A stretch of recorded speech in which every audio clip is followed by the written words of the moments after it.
እርሱ በብዙዎች ቤት በቴሌቪዥን ስክሪን የሚታይ አዝናኝ ብቻ አይደለም፣ የቤተሰብ አካል፣ በእያንዳንዳችሁ ቤት የሳቅ የደስታና የፈገግታ ምንጭ።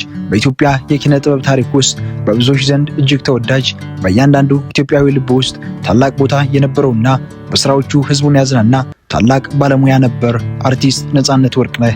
የአርቲስቱ ሞት ተራ ኪነ ጥበብ ሰው ህልፈት ብቻ አልነበረም። ህልፈቱ በራሱ ትልቅ የሀገር ሀዘን በነበረበት ሁኔታ አሁን ደግሞ ባለቤቱ፣ ቤተሰቦችና የቅርብ ወዳጆቹ ወደ ህግና ፍርድ ቤት መመለሳቸው ነገሩን ይበልጥ አሳዛኝና ልብ የሚሰብር ክስተት አድርጎታል።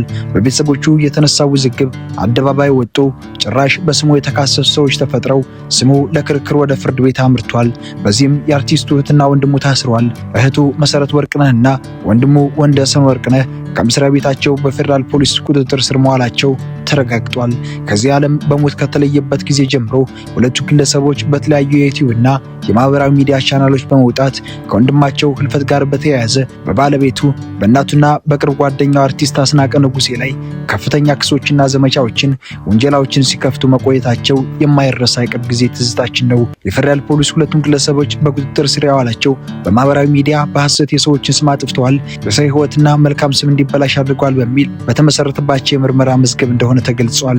ከነጻነት ድንገተኛ ሞት በኋላ አሁን የታሰሩት እህትና ወንድሙ በሚዲያ ወጥተው ሲናገሩ የነበረ ሲሆን በዋናነት ብዙዎችን ያናደደው ነጻነት በህይወት እያለ ተበድሏል፣ ተገፍቷል የሚለው የቤተሰብ አቋም ነበር።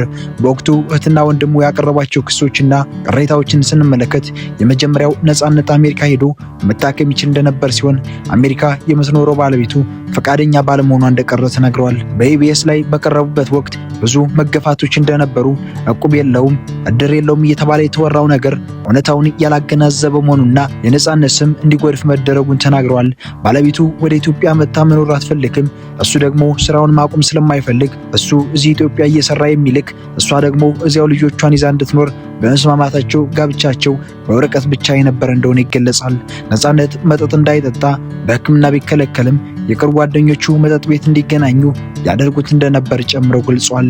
ነጻነት ብዙ ሰው የሚያስተዳድር እንጂ ብኩን እንዳልነበርና ሚዲያ ላይ እየወጣ የሚያወራው ነገር ሊቆም ይገባል ብሎ ነበር።